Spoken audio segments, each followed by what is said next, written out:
देती है, वो अंडा नीचे आते आते उसी आसमान में अंडा फूट जाता है और वो बच्चा निकल करके उड़ना भी शुरू कर देता है। यानी वो जमीन पे नहीं आती है, वो कुंज ऐसी पंछी होती है। तो वो कुंजों का अवस्था वही जानता होगा जो कुंजों के साथ सफर करेगा। यहाँ के पंछियां क्या जानेंगी कि कुंज किस देश के वासी।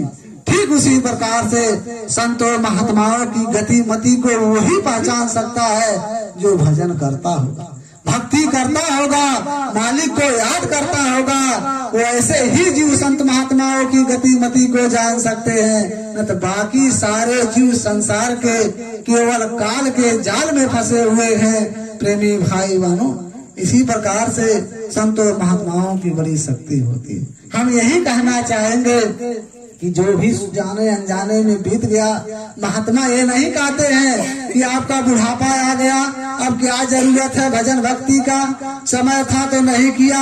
महात्मा ये नहीं कहते।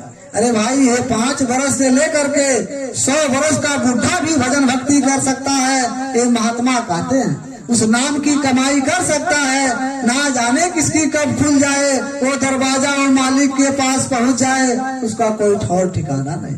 इसीलिए हम आप ये ना सोचे अब तो उम्र बीत गया, क्या भजन भक्ति करूं। अरे प्रेमी भाई बहनों, बड़े सौभाग्य से ये मानव तन मिला है।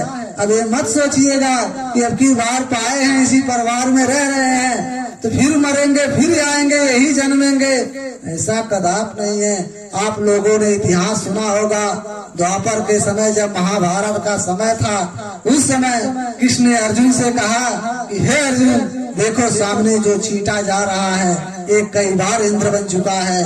तब इंद्र बन चुका है तो अर्जुन ने सोचा कि राजा इंद्र, स्वर्गों का राजा इंद्र चींटा बन रहा है कर्मों के अनुसार, तो हमारी आपकी क्या गति होगी।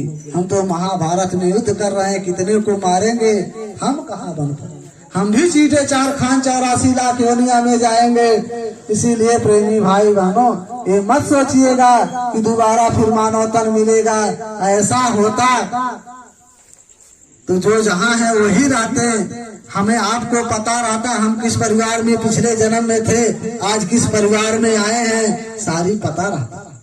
किसी को नहीं पता है हम कहाँ थे क्या थे, क्योंकि दूसरे जगह से दूसरे जगह पठा दिया जाए अनजान में तो इंसान कैसे जानेगा कि हम भाई कहाँ से आए हैं, कहाँ आकर के फंसे हैं। लेकिन यदि अगल बगल में पठा दिया जाए तो आपको पता रहेगा कि हमारा घर यहाँ था, हम यही हैं, ये आसपास में पता चल जाएगा।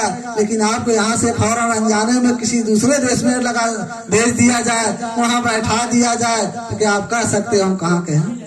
आपको नहीं पता चले, कोई परिचय देगा तो आपको पता चलेगा हम फलाने गांव के हैं, हम यहाँ चले आए। उसी प्रकार से ये मत सोचिएगा। हम यही कहना चाहेंगे, महात्मा की तलाश कर लीजिए, क्योंकि आगे समय इतना खराब आ रहा है कि उस खराब समय से बचने के लिए बगैर महात्मा का कुछ होने वाला नहीं है। जैसे 5 वर्ष का बालक ध्रुव का बिना महात्मा बिना गुरु का उन्होंने विष्णु का दर्शन नहीं पाए, और हम आप सोच लें कि समय खराब आएगा, मुसीबत का समय आएगा तो हम आप विष्णु का दर्शन कर लें, तो कभी संभव नहीं होगा। इसीलिए महात्मा की तलाश कर लीजिए, वो भी पहले। कहते क्या है, अरे आएगा खराब समय तो देख लिया। अब भादो महीना में घर बनाएंगे, छप्पर छाएंगे, तो हम आप बच पाएंगे वर्षा से, कदाप नहीं कर पाएंगे।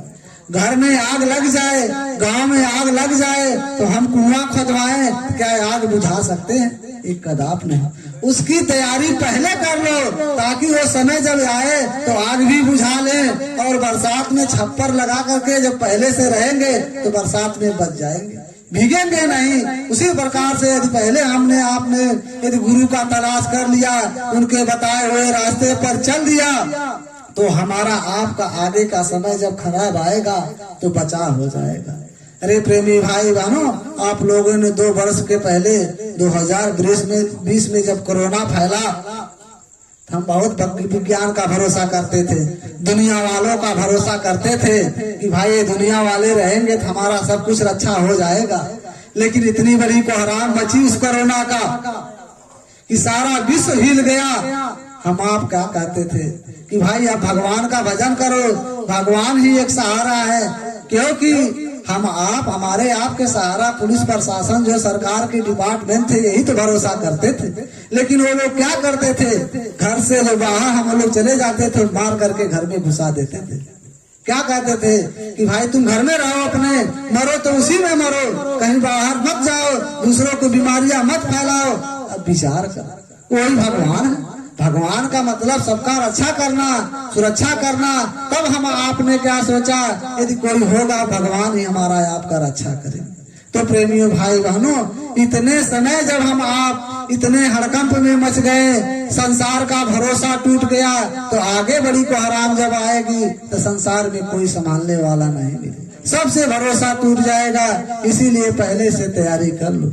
हम यही कहते हुए अपने वाणी को विराम करेंगे, क्योंकि एक वक्ता हमारे प्रेमी जन हैं, आएंगे, आपको दो चार शब्द बताएंगे, सुनिएगा। उसके बाद जो व्यवस्था है, व्यवस्था खान पान करके ही आप सब जाइएगा। तो यदि हमारे गाने में गलती हुआ होगा तो छोटा सा बच्चा समझ करके माफ कर दीजिएगा। बोलो जय गुरुदेव।